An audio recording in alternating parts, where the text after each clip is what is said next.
Thank you for listening to Lone Star Community Radio. This program was broadcasted and recorded live from the LSCR studios in downtown Conroe, Texas. Lone Star Community Radio is supported by listeners like you. Donate and sponsor today. For more information on getting involved with Lone Star Community Radio, contact us at lscrstudios@gmail.com or visit us online at www.irlonestar.com.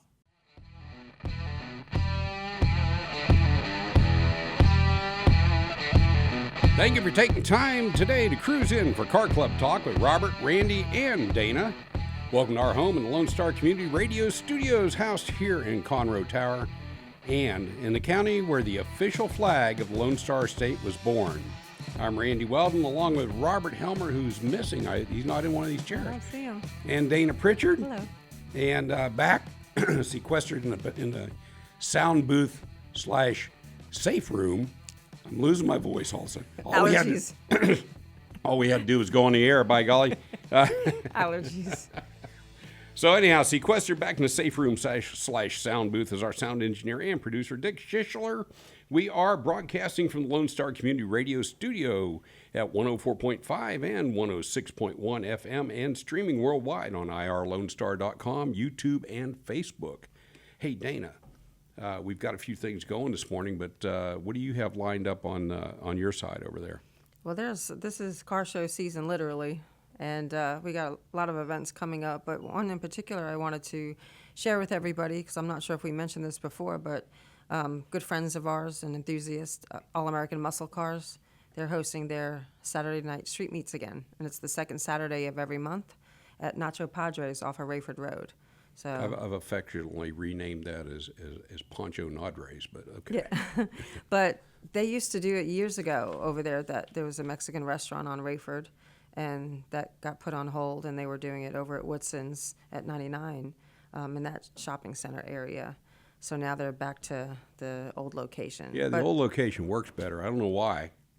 It may be more shade in the parking lot. I don't know. Yeah, and it's just nice because it's local, it's close by, and it's an evening event. And it's a couple hours long. They usually go and eat beforehand at the restaurant, and then everybody gathers outside in the parking lot. And it's just a lot of familiar faces, and it's diverse as far as the cars. So just thought I'd plug that because, Stephen and Danielle, they're great people, longtime friends. So. We've had Mr. Adair in the studio before, and we need to get him back in here. But, that's a good, nice, laid-back event to get to. And did you know that he has a car service? He offers a car service. I do. Yeah, What is it? Arrive with Adair. Yeah. So if you're looking to have your butt taken somewhere, have too much to drink, or go into a fancy, event or something like that, and don't feel like driving, or have a self-driving car, then you can have Adair drive. He's got a pretty nice car too. Yeah, it is, the Bentley. The Bentley, yeah. Mm-hmm. Something to ride around in on a weekend or during the week or whenever. Yep. So yeah. Well, cool. We got that. That's coming up. I looked on Jason and Katie Scaturo's Thursday post today. Jason posted it early. So everything from today through the weekend, he's got 49 different events. And they're all over Houston, all over Texas too, aren't they? Yeah, well, Yeah. I think he goes to Central Texas. I'm not so sure he's posting stuff out in Lubbock or anywhere out there, but quite a few things. So, but the question is, what are you going to attend? You go to Jason's page, Houston Regional Automotive Shows or something like that. Actually, I should probably pull that up. Yeah, that's been a great help. Very informative to see what's going on. And also it helps for people who are planning events. I know I get asked all the time, hey, do you think this date would be good for my show or for my, morning, Cars and Coffee event? And I say, you better check with Jason and Houston Regional, because he has pretty much everything listed, because you don't want to have, your event if it's going to conflict with a bigger event. Well, that's exactly it. The Tall Ball Lions Club, who was in here a couple of weeks ago, last show, they were scheduled for the same week as Mustang Week this year, and that would have cut down their car count. So, they moved it. They moved it to May 4th this year. Yeah, they moved it to the Woodlands Cars and Coffee for a Causes event, they but did. people can still come to get some coffee at 6 a.m., stay for an hour, and then head on over to that show. So it'll be okay. The day before that, we'll be in Lumberton at the Wild Horse Mustang. Oh, that's where you're going to do the DJ and karaoke. Yep. Yeah. Yep. Yeah, they're on Saturday, and then Yeah. on Sunday we'll do. Oh, I don't know what we'll be doing karaoke. Yeah, they convinced you to do the hula, didn't they? If Also. yeah, in a grass skirt, yes. Yeah. But no, if they've got me doing the karaoke stuff, people will be trying to lynch me and get me out of there. So Well, I know that they got those the hula hoops on sale at the Dollar Tree, so they're going to bring a few of those out there and see if we can great. add in some extra entertainment. can't wait. Yeah. That'll go good. Hey, I did pull Jason's page up. It's Houston Regional Automotive Events. And that's on Facebook. That is on Facebook, yeah. But 49 events listed for this week. Starting today, down in Webster with a car show down there, Boomer Jacks, and then there's another one apparently same today also, Hot Rod Nights at Tolbert's Dairy Treat in Victoria. Throwback Thursday, car meet in Temple, Texas. Yeah, he's got them all over the place.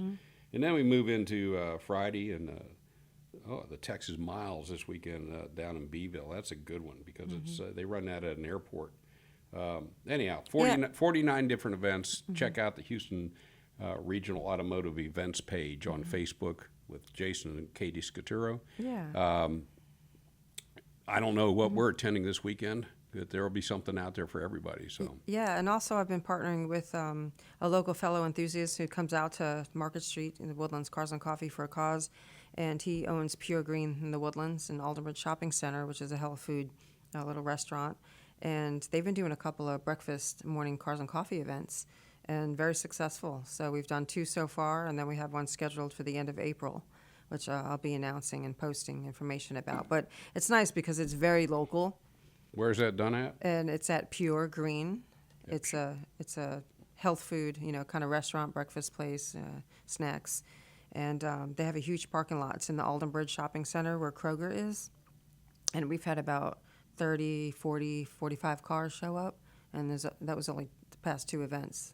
And so the next one's going to be the end of April. We'll announce that. But it's nice because it gives people, if they don't want to drive too far outside of the Woodlands, they can just wake up and roll down the street, and here we have another meet Yep. for a good cause. Well- And all cars are welcome, too, so. It sounds like it's healthy food, so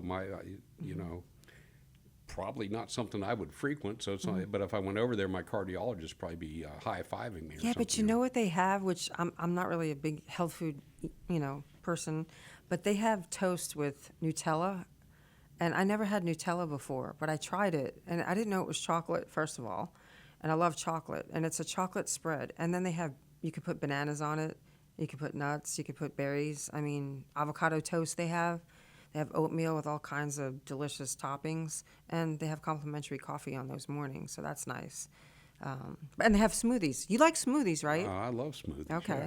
Yeah, absolutely. So, anyway, but what I like about it is we're supporting small businesses, mom and pop shops, and plus he's a very, dedicated enthusiast to our events, and he has a Mustang. Oh, well, He hey, has a Mustang. now all of a sudden things completely changed. See, Yeah. now we're talking Mustangs. Yeah, so I'm all about the Mustangs, as that's you why I know. wanted to bring it up too. So, what about TWCC? I know you've got Yeah, shirts so- in here. So I'm wearing the new shirts that we got for our generous sponsor, which is HKC, Houston Karting Complex in Conroe, and I wanted to show that too. That's off And, of 336 Loop South. That's the Udell family, Bobby Udell and his family. And we also have them, they're one of our sponsors, so they're on our flyers. And then they're on the back of our T-shirts as well, in addition to all our sponsors of the event. So we have those on sale, and I have them at Cars and Coffee. Each first Sunday of the month for sale, we're selling them for $20. So we appreciate HKC, and we hope that y'all will represent. Yeah, absolutely. And if you haven't been to HKC, that's a blast out there. So get out there and they get a little karting league started. Is what needs to happen. But get some competition going out there, and you never know, you might turn in at any age to some sort of professional race car driver, open course driver. And it's something different too. And didn't y'all used to have some gatherings over there? We did. At one time. Yeah, about once a month we were going out there. Yeah. Yeah. But, Bob's, the Udell, Chuck and Bob's, the grandson and son, Alec is a professional race car driver. That's But I right. can remember when he was coming to TWCC at the age of 14, I think he just got licensed in SCCA. But he's gone on to become a professional race car driver. He's on the circuit. you know, and I've been out there before, and here comes Alec. He shows up, and you know, next thing you know, you look over and he's working on a cart, repairing carts out there. So just it's in the whole family's blood, I think, working on cars, playing with cars, having a good time. I know they come out to TWCC as well. They're big supporters, and they've come out in droves with their beautiful collection of cars too. So yeah. I noticed also in the back of your shirt you've got the Tillman family. Oh, yes, So yes. Lee Tillman's another car Lee Tillman, enthusiast. car enthusiast, been a big supporter for the past almost 20 years now. And he comes out when he can. He's a very busy man. But, you know, with his collection of cars, he can have a car show just all on his own. Well, he's still working, right? Or is he retired? Yeah, believe he's newly retired. But in fact, he came to last month's Cars and Coffee for a cause and showed his Ford GT. So that was a showstopper. As soon as he pulls up, everybody just goes over. It's amazing. But very generous family. I'd heard also that he's working on developing a track somewhere out there. I think was it Mississippi? I can't remember, or Tennessee. I'm not sure exactly. We have to. In fact, he said he'd be a guest when he gets some time. So yeah, it'd be good to have him on there. Lee was the CEO of Marathon Oil and ExxonMobil before that, and at Exxon before that. That's right. But he's a car guy, so he gets out there and he's just like any of the rest of us, and whatever car gear we're wearing at the time, and he brings his cars out. So good group of folks that turn out, and everybody's just out there and enjoy each other's company and admire the cars, which is always part of the fun. Yeah, and speaking on to that, at Garages of Texas and Magnolia, they have their Saturday morning meets as well. Who's that? Garages of Texas. Oh, Garages of Texas, yes. Yep, it's mainly exotics, but they do have a lot of domestic vehicles there too. But Lee Tillman has a garage there for his cars, and it's nice because you get to see Lee and also get to see, another morning event with some beautiful machines. Well, those are just man caves. Those aren't really garages. Yes. Those are man caves where mama can't stop you. I stand corrected. Yeah. You're right.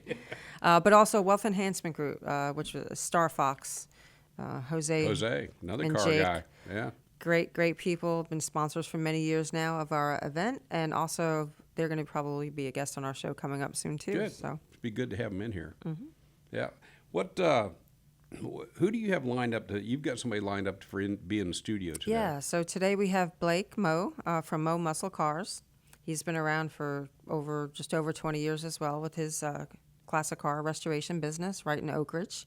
And we've been close for a very long time. We're colleagues, automotive colleagues, and we're just happy to have him here to share what's been going on in his shop and what he's doing now socially in the automotive world. So they've come a long way. They've been nationally known, and we're excited to have him here. And I think he has his service manager here too. So Oh, good. I think you said they'd also been on some of these car show programs.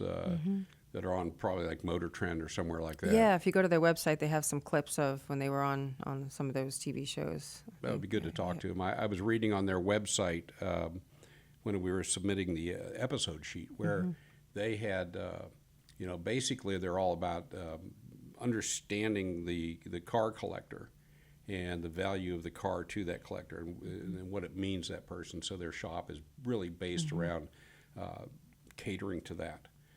That type of mentality, because there's a lot of shops out there where people give money up front to have stuff fixed, and their car will sit for a year or whatever, and they don't see it, and a lot of times these shops go out of business. So it's good to have a good shop in town that you can rely on. And what's special about this shop is that his father, Tim, we go back since 2001. He joined the Woodlands Car Club, probably, I think, maybe 2002, just after we got started, about a year after we got started. And we became pretty close. And I think it was right after 2003, after I opened, Woodlands Performance and Suspension, that he opened Meeaux Muscle Cars. Okay. And we really began to develop a relationship for many years from those early beginnings. And then fast forward years later, now Blake, has taken over the business. Tim has passed away, and now we're excited that, Blake has carried on, the dream and the passion that from his father. So it's a really neat story. It's been in the family for a long, long time, that passion. And those are the stories that we love. And it's mom and pop. There you go. Yeah, there you go. That's always important. But this was basically his son taking over for the dad who had opened the shop and then passed away. But it's always good to see it carrying into the second generation. Exactly. So in addition to them, we've also got Thomas Sanchez coming on, and Via Thomas, Zoom?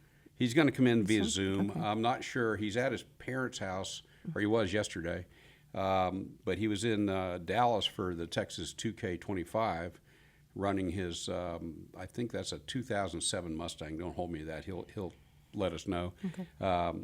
But this guy, every time I see a picture anywhere, he's working on that car, and he gets out there and he runs this thing. But that's not what he does for a living. And I'll wait till he comes on and zooms in with us. But he's from Harlingen, Texas. And what he does for a living is so totally different than his passion, which is the passion's all you see ever posted anywhere. But I think he's an inspiration to a lot of people because of his passion. So Thomas will be zooming in with us in a little bit. And explaining everything he's done to modify his car. Well, that's nice. I'm happy to have him. Yep. So if you don't have anything else, we'll get on out of here and give a little bit of station recognition. Sounds good. And we miss you, Robert, by the way. Robert who? Yeah. This is Cruisin' Car Club Talk on Lone Star 104.5 and 106.1 FM. Or for those of you who may have wandered outside the listening area, we can be streamed around the globe on irlonestar.com, YouTube, or Facebook. And we'll be right back.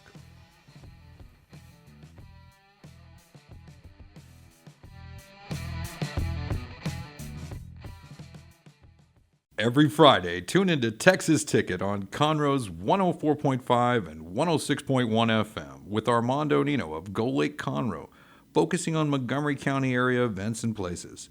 Get a feel of the Texas spirit at the event, paired with guest and vendor interviews, event coverage, and ticket giveaways, and so much more. Join us Fridays and punch your Texas ticket. For more information on the show, visit irlonestar.com/Texas Ticket.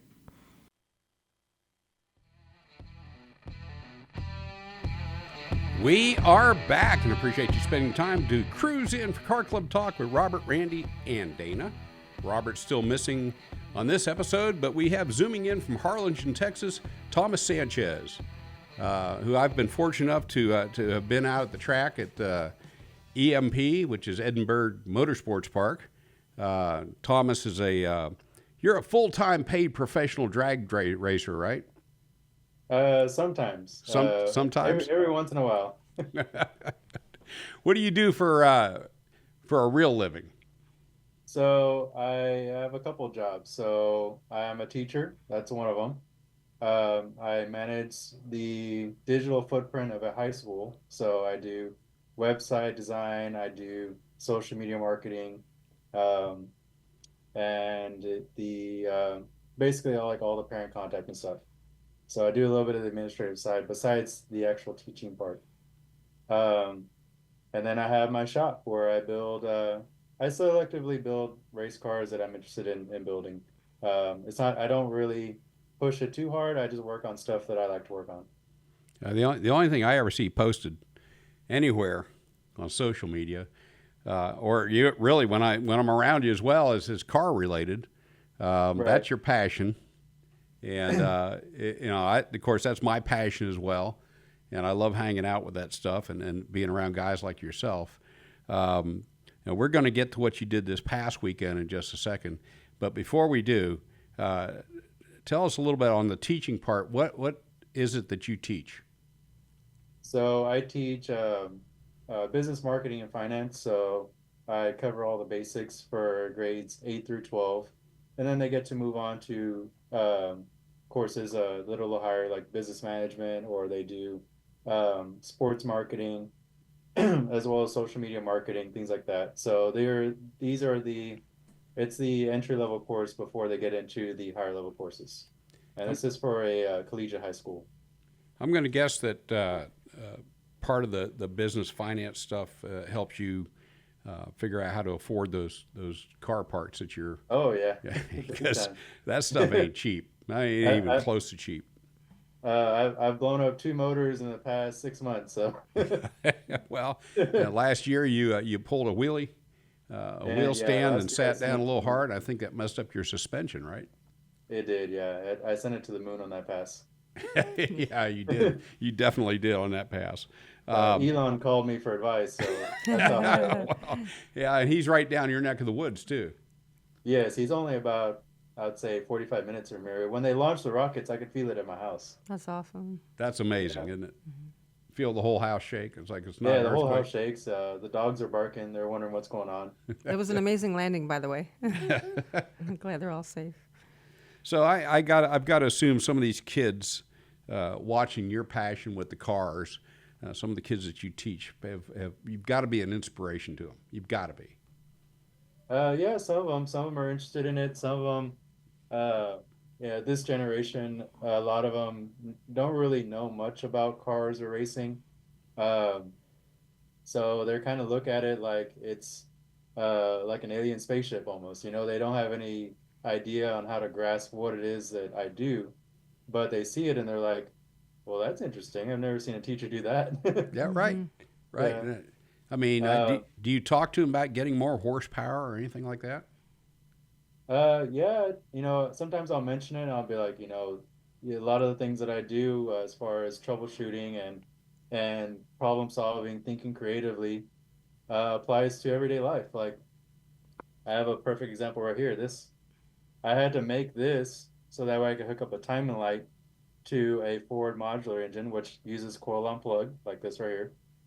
But they don't have spark plug wires. So it's like, well, how do you hook up a timing light to a motor that doesn't use spark plug wires? Well, I had to make a spark plug wire and coil to hook up to the engine so I can check timing and verify it on a Ford modular engine. So this is something where you have to think creatively and use your resources to get the job done. Thinking outside the box, for sure. Yeah, thinking outside the box and just doing what you have to do. Thinking outside the box. Well, I've watched you make a lot of stuff that you fabricated on your own, on your car. Is that a 2007 Mustang that you're driving? It's a 2005. A 2005. Yeah. And you have, what all have you modified on there? Because I think there's nothing you haven't modified at this point. So I think the only thing I haven't modified is the headliner. yeah. Probably not much need for modification on that. And more than likely, knowing you, it'll be probably weigh about a half pound less, so you'll take it out of there. The only reason I haven't modified it is because the cage is up against it, so I can't take it out. You can't take it out. What type of Mustang is it? 2005, I guess it started out as a GT, didn't it? Yeah, it was a GT. Yeah.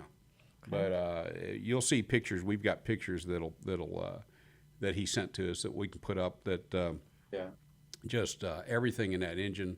Of course, we don't have any engine pictures, but everything in there has been completely, I don't know how many times you overhauled that thing. You've taken it out, put it back in. I'm almost ready to take it out again. So I have the manifold, everything off, the engine plates back on it to lift it out. And I have one header off. I took the passenger header off because that's where the water was coming out. I was pouring water into the coolant tank after I won round one, and then it let all the water out of the motor. And I was putting water back in it, and the same rate I was pouring it in the coolant tank, it was coming out the passenger exhaust pipe. That was this past weekend.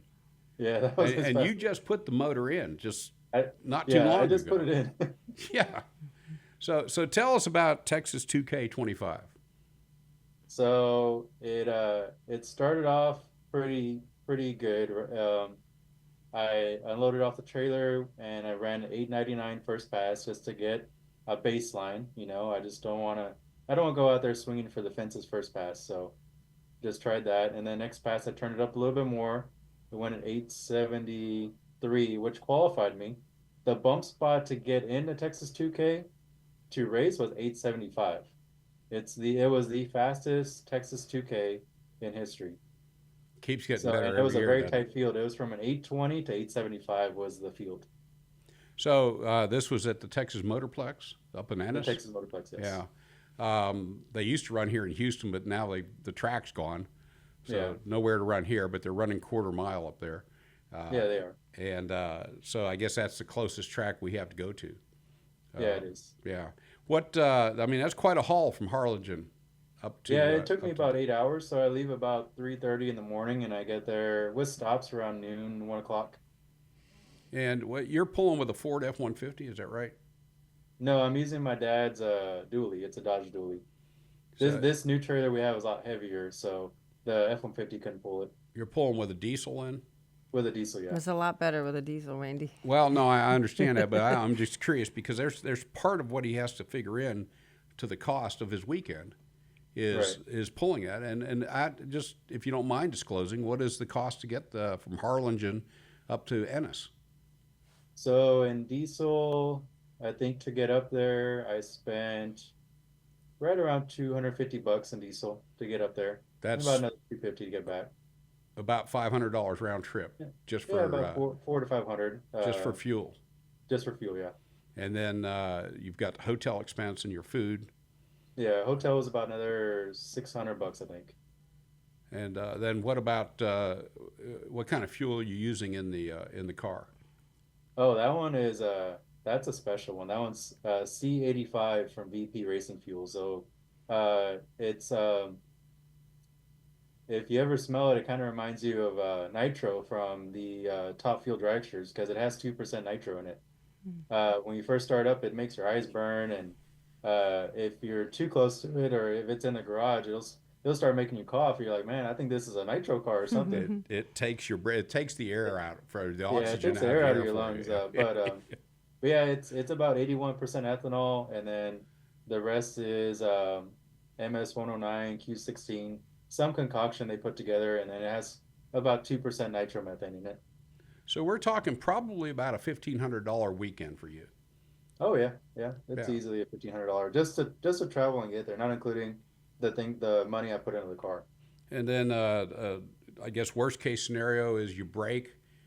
Better case scenario, maybe like a midway scenario, is you improve on your time slip, on your Yeah. ETs and your RTs, and then a really great scenario is you win some money at the end of the weekend. Exactly, yeah. Yeah. What are the chances of winning money up there? What are the odds on that? I had pretty good odds. I mean, I was 060 on the light almost every pass, so I was really good in the reaction time. I was better than most drivers out there in that class. The guy I ran against first round had a 300 light, which if you know drag racing, that's dead late, you know. Yeah, he was So I was way he out was ahead into of him. tomorrow at that point. Yeah, exactly. Yeah. But I think if the block had stayed together, I'm pretty sure I broke the block. Yeah, that's what happened to it. If the motor stayed together, I had a good chance of making it to the finals. Are you? Is that an aluminum block you've got in there? It's an aluminum Yeah. block, yes. Yeah. So there's no Healy arcing that back together or anything. No I TIG have or my whatever spare it one is. behind me. I don't know if you can see it. Yeah. can Yeah, I see was it. noticing all the car-related things in your office. I thought Yeah, that was a I have wine sp- rack I have all back there. kinds of spare parts. And Yeah. But I had a question, and I'd like to know how you got started in all this. Like, where did the passion come from? Has it been growing up with it around cars or family, or how'd you get into this? Yeah, so my dad and I would go to Houston Raceway Park and go to the Nationals, and I guess that's where it all started. You know, seeing all the drag racing out there, and it was just so cool seeing all the professionals go out there and race. You know, seeing John Force back in the early 2000s. You know, when he was winning, you know, championships left and right, winning races, or Kenny Bernstein, things like that. So that was where it all started. Is back around the year 2000. Thomas has been to TWCC a couple of times. Mm-hmm. He's come up and spent the weekend with us. Actually, I have a trophy from there it is, right there. I Nash- see it from the Lone Oh, Star Flight Museum. Yeah, the Flight Museum. Yeah, the national show. Yeah, the National Show. It's still up there. It's right there. Yeah, I And see then it the back one there. from the steakhouse on, I forget which highway it's on, but the one where he hosted the fall show at that steakhouse. I have no recollection. Do you know who man. put the show on? It was you guys. Was it Northside Mustang? Yeah, so it was October 19th, 2019 at 2920 Roadhouse. Oh yeah, I remember that one. Yeah, that was a Northside show. Oh, There you nice. go. Yeah, so I still have that one. Yeah, and that one and the one from the Flight Museum back there with the P-51 Yeah, the Mustang. Flight Museum one. Yeah. Yeah, that was the national show that we did. Yeah. And then again, he's come out to TWCC a couple of times. One time you brought your Eleanor out there. Yeah, I brought the Eleanor. I think most of the time I brought the Eleanor Yeah. to Cars and Coffee. Yeah, that was a car, I think, if I'm not mistaken, you and your dad built together. Yeah, my dad and I built that one. Yeah. That's cool. And then Thomas was actually on. There was a television program on Discovery Channel called Sticker Shock, and they came into Harlingen, picked up his car, transport to Los Angeles. I don't remember. Did you fly out? Yeah, I had to fly out because of work. It was in February, so I took, I think, 3 days off for that. Did Melinda fly? No, I think she went with my parents because my parents drove. Yeah, I want to say she didn't want to fly back then. So, Yeah, she didn't want to fly now. yeah, but yeah, his Eleanor was featured on Sticker Shock and on Discovery Channel. Right. So getting around this little car world, man, with the car enthusiasts out there. That's I'm awesome. I'm trying. And thank you for saying cars and coffee, because cars always come before coffee in my book. I can't ever remember it right, so I'm always getting verbally beat on by her. So. But no, this whole thing is a small community of people. In Harlingen, you've got a big Mustang club down there where a lot of those people gather together, and then you've got the people that go out to EMP pretty religiously every weekend. Right. You know, so there's a lot of car nuts in the valley. Oh yeah, for As sure. we call it, the valley. Anyhow, it's you're in the valley from us up here. You know, what do you have on your plans? What's next after you get the car repaired? So I'm in talks with another company about attending a race in Oklahoma. So at Texas 2K, I was representing Integrity Auto Repair and their brand and their company, and that was a one race deal, and they may extend it for future races. But we'll get to that when we get there. But for this summer, I have a company that wants me to go up there to Oklahoma to race Outlaw Armageddon, which is a huge no prep event, and thousands and thousands of people attend. They have live streaming that covers the event. They have street outlaws that attend as well. So probably would run. That's an 8th-mile event. So in Tulsa, Oklahoma, that's an 8th-mile class for Little Gangsters, which is a 5:30 index class, but it's no time, so you don't know what other competitors are running. So it's heads up, no time, but it's index racing. So it's a weird combination. That's at Tulsa Raceway Park up there. Yeah, Tulsa Raceway. That's a nice track, very It well is, yeah, I've heard maintained it's a track. very nice track. Yeah.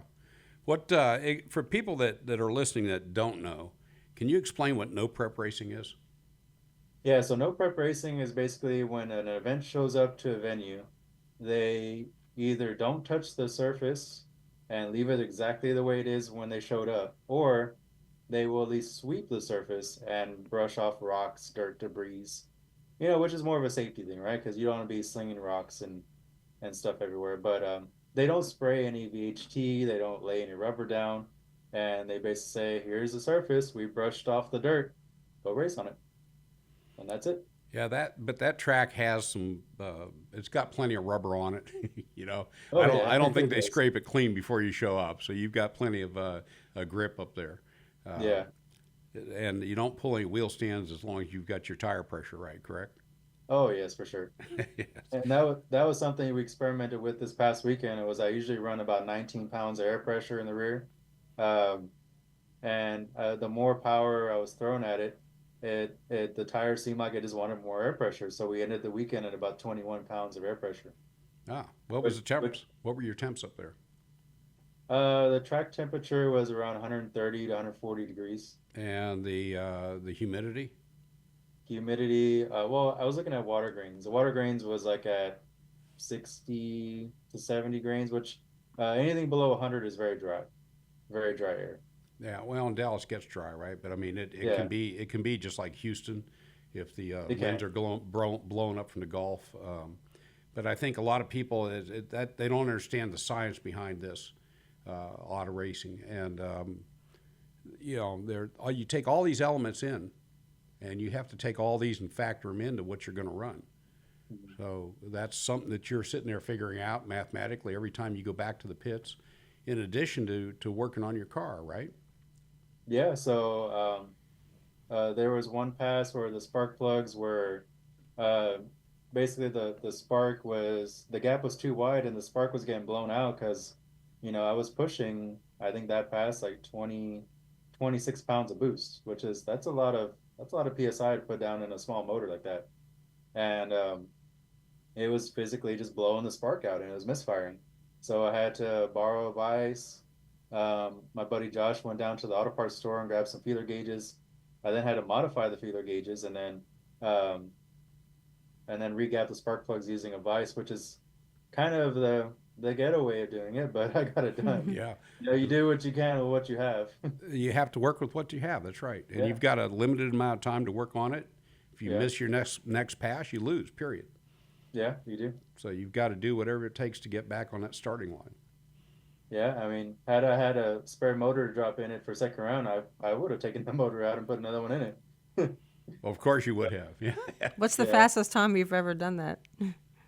What's that? How long does it take you to do that? What's the fastest time the To motor swap a swap, motor? like for you? I've never tried to do it in a time period. It took me about, I would say, 5 hours to get this motor ready. Like right now, the car's sitting at my parents, and it's pretty much ready to pull out. All I have to do is just unbolt the bell housing from the motor, and it's pretty much ready to start lifting it out. But I would say if I were to do it in a rush, like timed with say an extra hand to help me, I could probably do it. I would say in 6 to 8 hours, maybe complete, pull it, and then put another one in. That's cool. Yeah. I was at Heartland in Kansas one time, and Brian Carrick, who also lives in the valley, Right. was up there. He runs open road course. And I was doing media stuff. I come up on Brian's car in his pit. He's underneath it. He's playing with a transmission. And I'm like, Brian, can I help?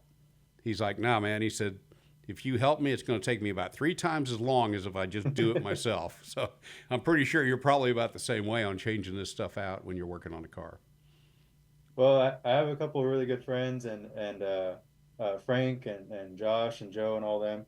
They came to help me, and they would probably, or they would definitely be more of a help than slowing me down, because there's certain times where I have to be working on one end, and it'd be really helpful to have someone working on the other end, like the headers or something, So I don't necessarily say they would slow me down, but they would definitely be a help for sure. Well, a And crew's they're very different. mechanically inclined as well. So A crew's different when you get used to working together, right? oh yeah, no, we work together a lot. Yeah. Some guy like me that comes blowing up on a cart, it's like, hey, can I help? Yeah, no, go away. You don't know what a wrench is, first of all, So Yeah, you do. yeah, well, actually, I do. But I like my knuckles too much to actually use them. So Oh, okay. Hey, Thomas, we can't thank you enough for taking time to zoom in with us. I can't wait to get back down to Edinburgh and hang out at EMP with you. But I think you probably don't realize what an inspiration you are to those kids out there. And, even if you get 1 or 2 of them to come along, it's hugely important, as you know. So, And being a teacher in general is a great thing. So yep. they- So, hopefully they appreciate it. well, we're I hope going so too. I really hope that some of them at least take some of that knowledge and do something with it. It doesn't matter if it's in the automotive world or maybe they go into aviation, whatever they do with it. Just take some of what I've taught them and go do something with it. Yeah, as long as they can improve the world, right? Once they get past, that's what it's about. So, Yeah. but listen, thank you for taking time to zoom in with us.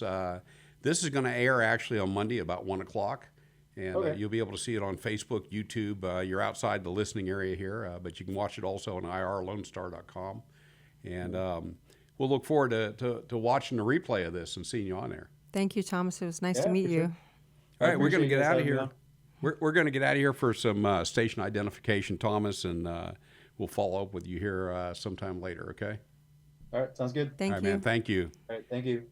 This is Cruisin' Car Club Talk on Lone Star 104.5 and 106.1 FM. Or for those Globetrotters out there, we can be streamed anywhere on Earth at irlonestar.com, on Facebook, or on YouTube. I'm Randy Weldon. This is Dana Pritchard. In that empty chair over there is Robert Helmer. Hi, Where's he Robert. at? He's not coming in, huh? Okay, we will be back in just a little bit.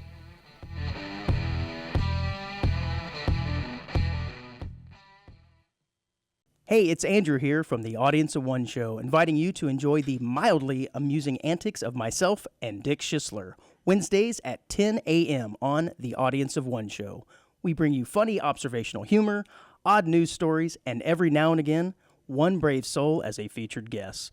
Don't miss out on a few laughs and a great time right here on Conroe's 106.1 and 104.5 FM with the Audience of One show.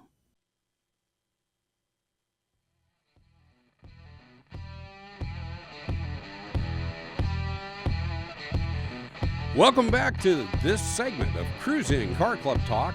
I'm Randy Weldon, and I've got over here Dana Pritchard. Dana, who do we have in the studio this segment? So we have Daniel and we have Blake from Muscle Cars, and I've known Blake for about 20 years. Go back a long way in the industry, and we are so excited to have them here with us today to tell us about their shop and what they're doing and what they're up to. So Thank you very much. We're very happy to be here. Yes, thank you. Got guys with smiles on their face. They must like what they do. yeah, so I always love to hear people's histories. You know, how did you get started? Where did the love, the passion come in for the whole the car world? There's always a story behind it. So if you want to start there, we'd love to hear the history. So Yeah, that'd be great. It actually goes back further than Meeaux Muscle Cars. My whole life, my father introduced engines, horsepower, things that go fast, whether it be motorcycles or cars, to me. And growing up, he was always doing stuff to them, customizing them, having stuff done. So at an early age, that was infused into me. Of course, you know, years later, 2005, Meeaux Muscle Cars starts.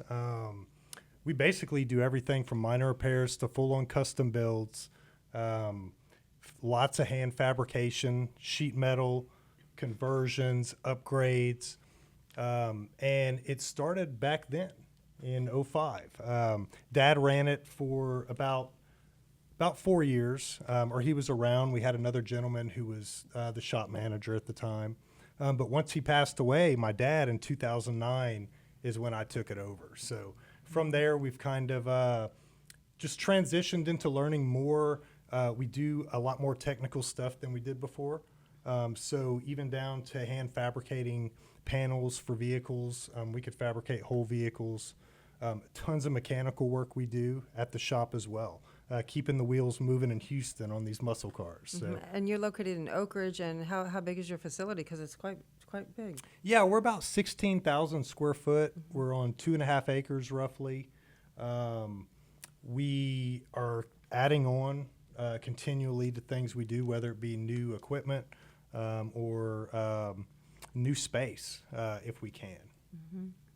Where are you at in Oak Ridge? We are. It's actually listed as Conroe area, but it's right by the Oak Ridge Police Department. Okay. So it's off of Cox Rd, which is right by Hannah. Yeah, it's So right off of Hannah, right? yeah, basically right across the Woodlands. Yeah, you're right. from the highway. You're on this side of the railroad track. That's so, correct. Yeah. Okay. Yep. All right. Yeah, On so the west it's side. Conroe. West side of it. Yeah. Right. Well, I mean, I live about a mile and a half from there. Oh, so okay. I'm on the south side of Oak Ridge North, but on the same side of the road from you. So Yeah. I sneak up Hannah Road to get to Compadre's, Mexican Oh, re- you're or- there Oh, quite yeah. a bit. or local restaurant there for We go there oh, too. Yeah. You can Yeah. stop by one day and we'll show you around. Yeah, I'll do that. Yeah. Now I know you're there. We're right there. Yeah, and we were talking a little bit about their national recognition too. You were on, was it a TV show? I've been on Power magazine? Nation a couple times. I was on a magazine cover at one point for Hot Rod and Restoration magazine, which is now the Shop Mag. We've done a lot of other stuff. You know, it's been a great journey, but I've been able to do it with the people who I work with, And Daniel here, for instance, has done a lot to help our shop as well. And so the places that we've been and done, I can't do without people like him and everybody else who works at the shop too, because it's really a team effort on building a whole car. Definitely. So, yeah. Definitely. Well, so Daniel, why don't you tell us what you do exactly? What is your role? Service manager over at Meeaux, and I deal with the customers and daily relations, and then to help them schedule out their projects and help their projects move along, whether it be a small repair to their car or full builds. We have full rotisserie restorations going on right now, a lot of small repairs. But any section in their project we can help them with, and that's really my favorite part of it, is helping somebody do something that they couldn't achieve by themselves, and we make it come true for them. So do you do consultations with them before them bringing their car and talk Absolutely. about a little bit about what they're looking to do, whether we it's can- minor or full? Yes, we couldn't do it any other way.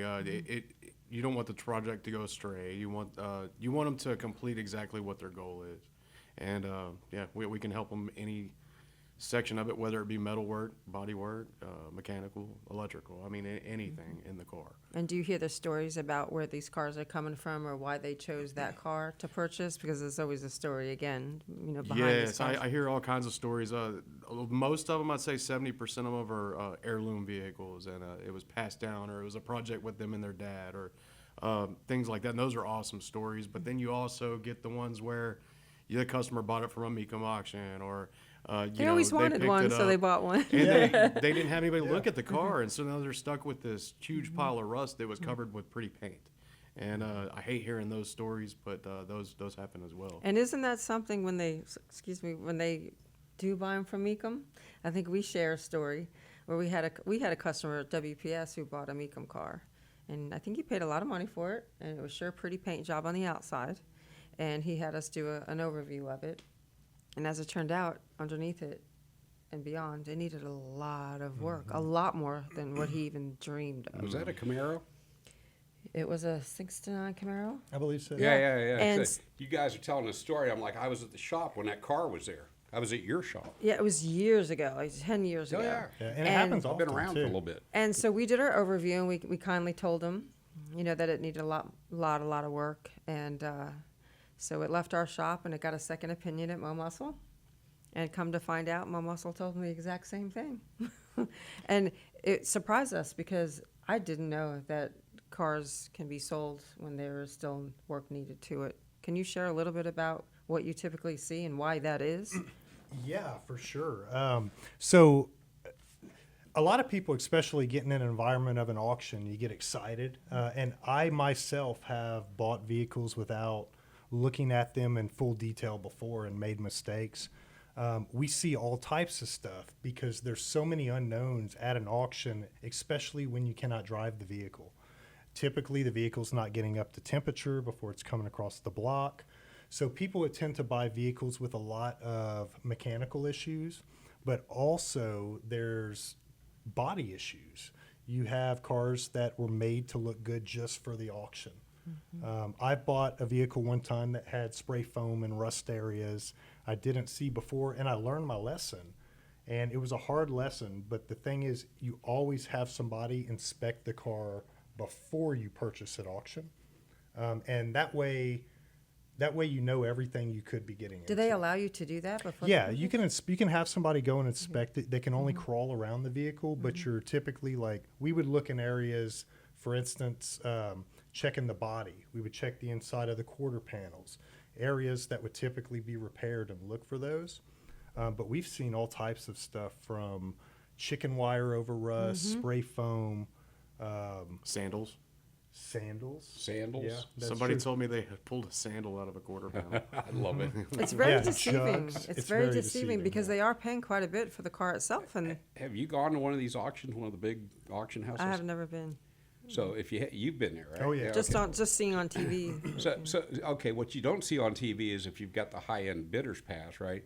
They have an area for you to go, and they got free food and alcohol.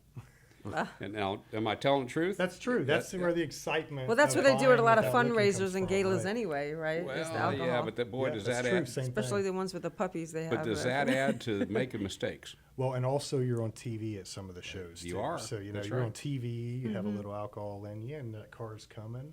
Maybe they brought somebody they want to impress. Mm-hmm. Then that internal show off comes out of you, right? That's right. I'm not losing this one. But tell me the deflation when you're trying to explain to a customer after they just purchased this car, when you're doing the evaluation. What is it like? Because you have to be gentle. You don't want them to feel Well, like they did make a mistake. You So do have to be gentle with it, and you kind of get attached to the project too when you see the car, and you get involved in their project with them, and so you know their goals and you know what they want. And then when you discover something like that, it's kind of like, well, how do I approach this? Well, it's easier just to rip the Band-Aid off, because I found it like that, and so like, okay, I'm sorry, sir, this is what we found. Sometimes it's unbelievable and they have to come see, and most times I'd prefer you to come see it anyway. Because you would have to be careful that they don't feel insulted or feel right, and you have to be compassionate to it. And some of these people have spent a lot of money on something that's not worth a quarter of what they spent, and that's a sad thing. But I mean, we can get them back and going again. So There's got to be a certain reality hit at some point there that this is what you have, this is what we have to work with, and this is what you've got to live with, and what it's going to cost you to correct this problem. And That's I usually correct. find it's with the novice people who are they've never had a classic car before. And they always wanted one. Maybe now they have the money, and so that I think it's cool, and they just buy it. Those are the people who don't understand really what goes on behind the scenes and what Right. they could potentially run into. So those people are a little bit more challenging to have to work through, but hopefully they understand that it's going to be a great result. Just have to put a whole lot more money into it. It's true, and like Daniel said, you really want to let them know everything that is wrong and lay it on them in a kind way. But they are coming to us as experts to give them what we feel is the answer to their problems. And sometimes people don't like that, but we have a job to do. So in those situations, Daniel or anybody else handling it will just be respectful to the customer and lay it on them exactly what we found. How do you handle situations where the customer thinks they know more than you do? I just let them talk. And, to be surprised, a lot of these guys do a lot of research. I mean, you've got a huge, like a Mopar following, right? And so these guys come to the table with facts that I didn't know. And Or they're so- do-it-yourselfers too. Yeah, maybe. and I do listen to them, and I want to hear the whole thing out. Now I'll research it, I mean, if it's something questionable, but I'll let them educate me for the most part, because I work on so much stuff that I can't keep track of the following Every or the, single type every of- little thing. I just know how to make things run and look good. So no matter what it is, and it's anyway, it's up to them to educate me in most cases, because they've But- done the research. I think you know what I'm talking about as far as them thinking that they know more than you as far as the mechanical ends go. You want to do it the right way. You don't want to cut corners. And a lot of times not cutting corners, obviously, well, you have to stand behind your work, but it costs more money to do that. And they think by, especially nowadays with internet and YouTube or Oh, those are forums, dangerous. that they feel like that they know more than you. Yeah, that's Those cases. Yeah, that's correct. I mean, in situations like that, so for most people who don't know, shops like us, we bill on an hourly basis only. And we don't even give estimates because they are always Changing. used against us in some way, even though we tell them they're inaccurate. So we bill by the hour. We hire the best people that we can hire. We check their work all the time, every day. And we know that we're doing a good job on these vehicles. So if it may take longer to do than the customer wants on their project, that is a problem that the customer has, because we are trying to do the best job we are on these projects, and we're not going to not sand something correctly. We're not going to leave hickeys in paint that's existing that need to be sanded out. There's processes to certain steps that you do. So coming into a custom project or a restoration project, the customer has to be aware that there are many unknown variables to this restoration and this process, and any estimate given is unreliable and not to be relied upon, and that it's inaccurate. So we try to soften the blow with them, and we've been keeping up with them all the time. If it becomes an issue with the customer on how fast the project is going, we slow down the project and take it in smaller bits. But in the end, we're writing down every single thing we've done on the project during the day, and checking it and using the best people that we can find out there. We stand behind our work. So That's good, and that's something that I had implemented many, many years ago, was keeping a daily log from the technician as far as what they're doing in those hours, instead of just saying remove and replace, but there could be 55 steps in removing and replacing. yeah, we want to know them all. Exactly, and that's why it's good to be able to have that documented, so the customer can understand truly what went into each removal and replacing of something. Because even with something as rusty bolts, you know, that could take a couple of hours to, you know, get out. To remove 2 or 3 bolts, it could take 2 or 3 Exactly, hours, exactly. you So know. when they're thinking remove, replace, oh, how long could it take? You know, and so that, and it adds up. So being very transparent and very upfront ahead of time, especially for those people who are maybe pilots or accountants, or the ones that, hey, I have a spreadsheet at home, I need to know my budget, or, you know, sometimes it's hard to really be definitive about that, you know? Yeah, especially because their budget is just that. It's their budget. It's not our budget. Our job is to do a correct job on the vehicle in the fastest amount of time and make sure it's right. And again, we stand behind it. So if their budget is a certain amount, there's a lot of times where you just can't reach that. And it's up to the customer to decide if they're willing to take that risk or not moving forward on a project. For instance, if you strip a outer body of a vehicle down, you may render your vehicle to where you can't even drive it anymore.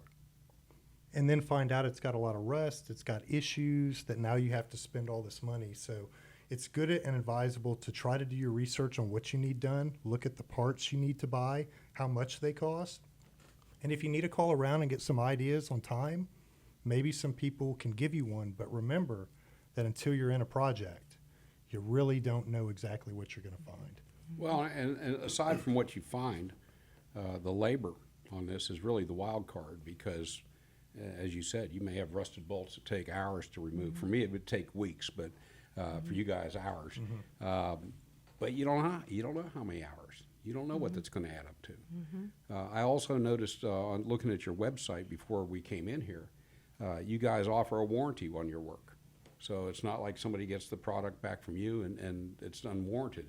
You're covering it. Yeah, we cover our workmanship only on the project. So any workmanship on the project, if one of the guys at the shop were to do something incorrectly, we fix that. We'll always stand behind something like that. But parts, for instance, shop like us, we don't warranty parts. Manufacturer warranty only. And customers have to deal with that manufacturer. And unfortunately, manufacturers are not going to cover costs of labor. No, It's how they're it not. is. That's right. They will not do it whether you buy it or us. So it's something that needs to be known to people before they get into an extensive project. I had a top replaced on my convertible here in Conroe, at a shop in Conroe, and the frame, they used a rebuilt frame, which was bent. It didn't go up and down properly, and so I went back to them. I was like, guys, this isn't going to fly. And they exchanged it for me, but obviously labor wasn't covered in any of that, you know. And I'd already tinted the back window of it, and that wasn't covered either, you know. Well, how did you feel about that? And would that be something that should have been covered or not should have been covered, even though they covered the parts? I mean, it gets As far as the labor on it? yeah. Should that? Well, so the shop, how would they know that there's an issue with that part? And they didn't make that part. They didn't test the part. They didn't put the money into the research and development for that part. And maybe it's the only top that's available out there. And it's not anybody's fault that the part was Right. defective. So if you buy an 80% part that's meant to have to be adjusted, that's part of that to get it right for the customer. Yeah, and I the wouldn't- customer has to pay. I wasn't real tickled with the whole process, but I understood it, you know. What I think, looking back on that, is I should have been given the option of like, hey, we can get you a frame that was previously used that's in good shape, or offer you a new frame. Or be told up front, hey, if something happens with this, you are going to have to pay labor again. This way they know and they can make a decision based on Yes. that. Going back to the warranty, also, do you have something implemented where, you know, when you finish some of these builds, obviously there's customer responsibility. They have to do their due diligence in making sure that they're keeping up with their proper break-in procedures and also their maintenance. A lot of times people will take a car that you just finished and they'll just go think they can bring it to the racetrack and never see you again. It's like having heart surgery and say, no, you're good, you can eat cheeseburger next week and never come back again. That's not the case. So do you kind of talk to the customer up front beforehand and say, yes, we will, you know, offer you warranty, but you have to make sure that you haven't documented services intervals and doing your And that's part. mostly with engines, transmissions. I mean, that require certain specific fluids or a specific time that you need to change it out. Yes, that's all on the And even customer. retorques. I mean, they have to have hardware retort, you know, they have to come in for service. And yes, right? technically, even on a set of wheels, if you buy even American racing wheels, they have to be torqued after a certain amount of mileage. Now, the car falls within that mileage before I give it back to them, though. We try to put a lot of mileage on the vehicle, especially the full builds. I like to go 500 miles. I mean, up to there. I've had fuel pumps quit on me at 500 miles. Exactly, and you can have a test drive great the first 3 times, and Yeah. that fourth one, when they get it back, something goes wrong. so- Multiple people drive them too. The tech Yeah. will drive it. He'll tell me it's good to go, and then I'll drive it, and then I'm like, hey, I found this squeak or this pop, and then hey, we'll find another issue, and you kind of work all the bugs out. But going through all that painful work, in the end, it's man, when you get in a car that came to you in the condition it did, and then when it leaves and everything on the car works, it is like magic. And the customer gets in the car and they're like, wow, I didn't know it was going to be like this. Or wow, my window actually works. Like, that's exciting. And so then they realize at that point what all this time went into and the money flow, you know, and how much everything costs as far as labor. I mean, it all, you could see it in the end. Yeah. And it's a magical thing, I think, to bring something back that's almost dead and make it like new, you know? Especially if it's got sentimental value as Yeah, well. You know, Yep. a car that was maybe Yep. their father's or something. Losing my dad, I still walk in the shop and see his cars, right? They're important. I'm building a chopper now that's part of it was his bike and it's dedicated to him. So these are important things to people's assets or aspects to people's lives. So to be a part of that and see them excited when they get back in it after all that time is amazing. I agree. Yes. Yeah. And them taking the time and care to come back to you for that maintenance, so it'll Yeah. last even longer and they'll be happier for Yeah. as long as they own the vehicle. Well, I don't think you stay around in business as long as you have without doing good work and word of mouth, right? Yeah, we've been around since 05. So this year we're celebrating 20 years, and we have tons of repeat customers, especially people who we've known a long time. The only time we don't see cars anymore is if people move or they're at a distance. Or if you they know? pass away, unfortunately. Yeah, people do pass away too.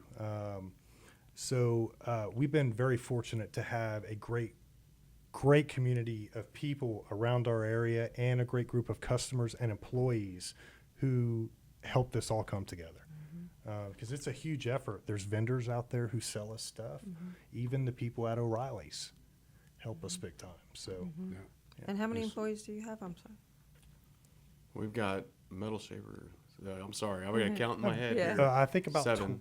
We have you said employees? Yeah, employees. It's 7, and then we have the office crew. it depends how you put them. So total, there's about 13 of us. in Yeah, the there shop. you go. Okay, and they each have a different role or department, or, you know, you have the wiring people, electrical, then you have sheet metal people or painting people, or what? Explain that how the guys. Yeah. As far as what they do, they don't just have their own specialties. We try to hire people that are very well rounded. But with that said, there are some guys that are better at wiring. Yes, you do have your guys that are better at welding than another guy, but even though both guys can weld, you have one that's more efficient. So you have body guys that are just magic, and then it's just you have to use the guy's abilities to the best as a tool, and so that we're working as a unit and a machine, and we kind of put the car together as a team. You have like Mike. He's been there from day one, and he's our final assembly guy, and he's the final check on. He goes over all our guys' work and makes sure that everything is the way it's all in the same kind of specifications. Everything across the board is the same with us, and But yes, I can I say cross train. The guys already know what they're doing, but I can always take one guy and put him on something he's not usually doing, and he's fine with it. But yeah, right now our crew is like on point. These guys are on fire. This is probably the best group of guys I've ever worked with. As far as we all work together, we communicate. Man, it's a helping hand everywhere you look. It's awesome. I mean, this is Really a enjoying it. jam. We love what we do as well. You know, it's That a helps. passion for us. That helps I when love it's coming your into passion. work. Yeah. But when everybody works together as a team, it makes it that much better. Yes, sir. You know. Guys, I appreciate you coming in. We're going to have to get out of here. I'd love to keep talking. How do we but- get a hold of them? Well, we're fixing to ask that question. So, name of the car shop is Meeaux Muscle Cars, and how do people find you? People could find us in multiple ways. The best way is to call us at the shop, for instance, if they want to come in and see the shop at 832-585-0000, or they could send an email to info@meauxmusclecars.com. That's MOMUSCLECARS.com. You can also call us, or you can also Website. website as well. Instagram, Meaux Muscle Cars, Facebook, Meaux Muscle Cars, TikTok, Meaux Muscle Cars. They're everywhere. Yeah, the Instagram is really popping right now. Carolina at the shop's doing an awesome job on it. You can also check out our newsletter, which you could subscribe to off of our website, and that comes out monthly. So there's lots of ways to see what we're doing, and we hope to maybe hear from you all in the future. So, and people can actually stop by at 11270 Cox Road. They can. If you want to stop by, please call and schedule an appointment first. We are very busy during the day, and we want to make sure that we can spend time with you. So give us a call, and hopefully we'll see you in. So that's Cox Road, Conroe, Texas, 77385. You're right there in Oak Ridge North, though. You know, you could hire that 14th person to do shop tours when people just stop by. You know? That's right. That may Maybe it'll work get to out that. Guys, thanks for coming in. Blake, Daniel, we appreciate Yes. you guys. Thank you guys Thank so you for much. inviting It was us. good to see you again. This is, I guess that's it for this episode of Cruisin' Car Club Talk. I'm Randy Weldon. Robert Helmer's missing, but he did call in while we were recording this. Dana Pritchard sitting over here in the other chair, and locked up back there in the safe room / sound booth is our sound engineer and producer, Dick Schischler. We are broadcasting from Lone Star Community Radio Studios at 104.5 and 106.1 FM, and streaming worldwide on irlonestar.com, Facebook, and YouTube. We do look forward to seeing you on the next episode of Cruisin' Car Club Talk. Thanks, guys. Take care. Thank you all very much.